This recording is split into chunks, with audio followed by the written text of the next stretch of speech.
Welcome to the Modern Homesteading Podcast. We have allowed ourselves to become so disconnected and ignorant about something that is as intimate as the food that we eat. Be prepared to grow your own for victory. God said, I need somebody strong enough to clear trees and heave bales, yet gentle enough to yean lambs and wean pigs and tend the pink-combed pullets who will stop his mower for an hour to splint the broken leg of a meadowlark. So God made a farmer. Hey folks, welcome back to the Modern Homesteading Podcast. I'm your host, Harold Thornborough from smalltownhomestead.com, and we're on day 18 of our 30 Days of Homesteading Q&A. This is where I reached out to some of the best bloggers and podcasters in the homesteading space to answer your questions about homesteading. And we have a really great question today. I think this is a question, well, quite frankly, it could save somebody's life if you heed the advice of our guest today. The question is, why is it not safe to water bath can my vegetables? I was told if they went bad, I would be able to tell. Is this true, or do I need to pressure can? And then back to answer another question for us today is Jo Rellime from Homestead Chronicles. And Jo's just going to have some great advice for you. So, Jo, what do you say? Can we water bath can our vegetables or not? Hi, folks. This is Jo joining you again from HomesteadChronicles.com, and it's a pleasure to be back. This is such an important question, and I'm happy for the opportunity to answer it.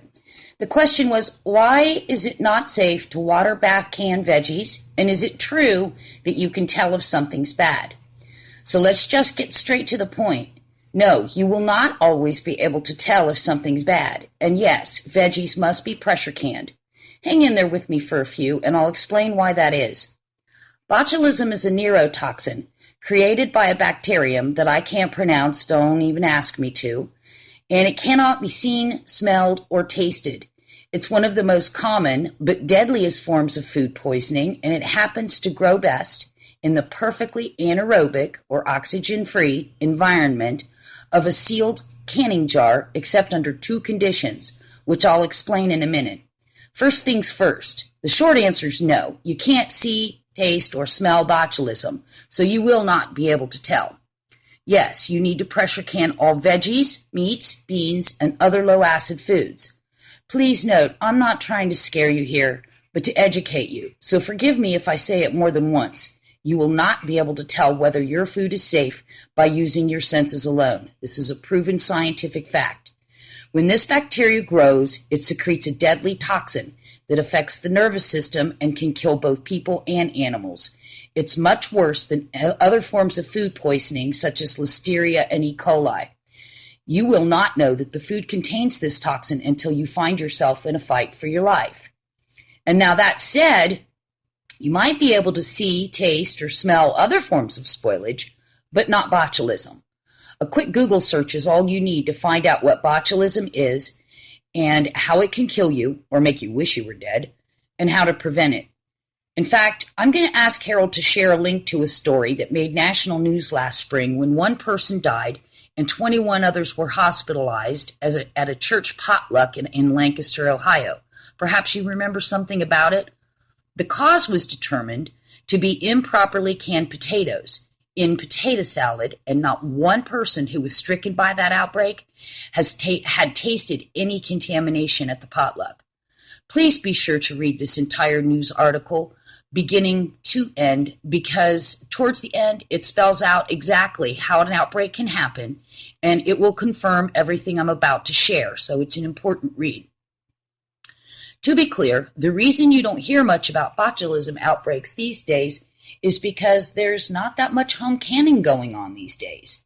In a commercial cannery, trust me, they're using the same scientific principles we're about to discuss, but on a much larger scale. But for now, please remember that while cooking is an art, canning is a science. And when it comes to science, you need to use proven methods to get precise and consistently safe results. Additionally, botulism spores are naturally found in the soil anyway, and it's already on the food that grows in that soil. But in that state, it's harmless. However, once given a hospitable environment, like the inside of a moist, oxygen-free, low-acid canning jar, that's when they become toxic. It's not the spores that kill you. It's the toxin they produce when they're provided with the right environment.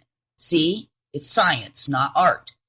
This is why the experts say to use only current, tested, proven canning recipes that are from trusted sources. When I'm canning, there are only a few sources I trust for recipes, and I won't use any recipes that come from anywhere else. Not even your great Aunt Tilly, who's been canning since the 50s. And while that may sound arrogant, it's not. It's smart and it's safe. Why is that?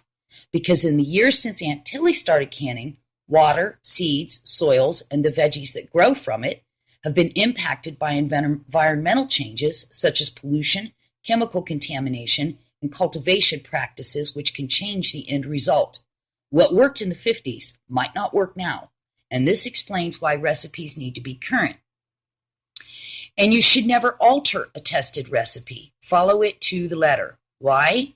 Because canning is a science. Cooking is an art. If a recipe sounds bland to you, don't worry about that. You can always spice it up later when you open and use it. Your goal when canning should not be to can meals. It should be to can ingredients for meals, knowing that you'll put it all together and add more flavor when you go to cook with it. Now, to be a bit more specific on the scientific detail, the reason it's not safe to water bath canned veggies, meats, or other low-acid foods is because only 2 things kill botulism spores. And I mentioned that earlier, and we've come back to that. Those 2 things are acid and temperatures over 240 degrees. That's it.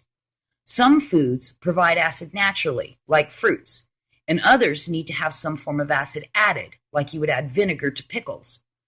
But foods that don't have enough acid naturally and would taste yucky if you added it must be taken up over 240 degrees Fahrenheit. When cooking under pressure, like in a pressure canner, the temperature of the water increases from the boiling point of 212 degrees Fahrenheit all the way up to 240 degrees. And that will do the job, just like acid would. Put another way, anything less than 240 degrees will not kill botulism spores without acid. And the only way to achieve that temperature is with pressure canning. It's science, and don't let anyone tell you otherwise. Let me give you a quick overview of which foods are high acid and which are low. You must pressure can low acid foods, such as non-pickled veggies, meats, cooked beans. You can't can dry beans, they have to be soaked and cooked first. Soups that contain no dairy, and broths. Of course, there are others, but those are just some basics. You can water bath can high acid foods, such as most fruits, except for melons and bananas. And when I say fruits, I'm talking about things like jams, jellies, pie fillings, things like that. Tomatoes, including salsa, sauces, and ketchups, and pickled veggies, such as cucumbers, which are just pickles, green beans, think dilly beans, and carrots. And the only reason that you can water bath can tomatoes and pickled veggies is that they will have vinegar, lemon or lime juice, or citric acid in the recipe's ingredients. And remember, you're not going to alter those recipes, right? You need to be sure they're acidic enough, because if they're not, then yeah, you have to pressure can. As a side note, always use fresh vinegar and bottled lemon or lime juice because commercial citric juices have standard acid levels you can trust. Fresh squeezed juice, well, you don't know how much acid those will actually have. So be safe and just buy fresh bottled juice. Lastly, there are some things that should never be canned. And this is because scientists have not yet developed safe, tested recipes for these products. Scientists may have tried and failed, or they may have never tried, so it's unknown. Just be aware that if you can't find a tested recipe, then you ought not be attempting to can it yourself. Some of those things include dairy products, including eggs and butter. Oh, heavens, please don't ever do that. Cured meats, grains, except for corn. You can can corn, but not other grains. Fresh raw cabbage, corned beef hash, soups that contain dairy, and more. Please make sure you research carefully and find a tested recipe before you try it. Now, I'm going to ask our gracious host, Harold, to share the links to the resources I'm about to mention here, so please be sure to check those out on the page where you found this podcast. And don't forget to watch that news article. As for those trusted sources that I use for canning recipes, that's the USDA's Complete Guide to Home Canning at the National Center for Home Food Preservation on the web, Ball's Home Canning site under the Recipes tab, or you can order a copy of their latest book, Ball's Blue Book Guide to Preserving 37th edition. Ball also has an Ask the Experts forum that you can use if you have questions. I'm also going to ask Harold to add links to an article called Home Canning, How to Avoid Botulism from HealthLink BC, courtesy of the British Columbia government. Very informative article. And a link to my own article out on HomesteadChronicles.com called First Time Canning, 7 Things to Do First. Hopefully all these will help you understand the science of canning better. All that said, please be careful who you listen to. There are plenty of books, social media sites, and websites that share untested, unsafe recipes without giving it a second thought. They're even sometimes so bold as to claim, well, nobody's gotten sick yet, or I've been doing it this way for years. Well, I'm sorry, but if you listen to them, you're playing Russian roulette with your family's lives. You might get away with it once or twice or even 3 times. Sooner or later, it's going to catch up to you. These people may be giving folks the more popular answer, the answers they want to hear, but don't get on that bandwagon, please. Start with the links that I've shared here and keep your family safe and healthy. And if you're out on Facebook looking for a group that you can trust for good canning advice and links to tested recipes, just skip all the others and go straight to Safe Canning by the Book on Debbie's Back Porch. I'll repeat that. It's called Safe Canning by the Book on Debbie's Back Porch, and join that Facebook group. It's the only one I trust.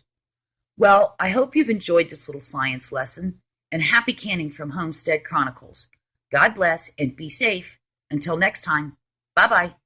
Awesome stuff, Jo. Thank you. I agree with everything she said, and let me tell you that if you don't do this properly, you absolutely do have something to fear. It is very dangerous to not can properly. But if you do it the way you're supposed to do it, it's very safe, and I think it's an absolutely necessary skill for homesteading. Water bath canning is great when you can do it. Making jellies, jams, pickling, it's a great skill to have as well. But you do need to have a pressure canner if you're going to can your other vegetables. Thank you, Jo. Great advice. And all of those links that Jo mentioned will be in the show notes, along with a couple other links that I've added. One is an infographic, a water bath canning infographic for those things you can water bath can. There's a link to that. And also a link to a DVD called At Home Canning. That's a really good resource if you're new to canning. You're just a little bit afraid on what to do, how to do it safely. You might check out that DVD. It's a great resource to have. Hey, you can find out more about Jo through her website and social media pages. I'll have all those links on the website. So pop on over to HomesteadChronicles.com and see all that good stuff that Jo has going on over there. If you want to see the show notes for this episode, go to smalltownhomestead.com/safecanning. And we're going to take a few days off for the holiday here. Thanksgiving coming up this week. We're going to take a few days off, and we'll be back next week. So make sure you join us then for another great question and answer. And until then, happy homesteading. God bless. Thanks for listening. To see the show notes for this podcast or listen to other podcast episodes, go to smalltownhomestead.com. There you can also read our blog, connect with us on Facebook, Twitter, and Google+, and take advantage of the many resources we make available to help you along in your homesteading journey. Please share this podcast and help us to carry out our mission of helping others to homestead today for a better tomorrow.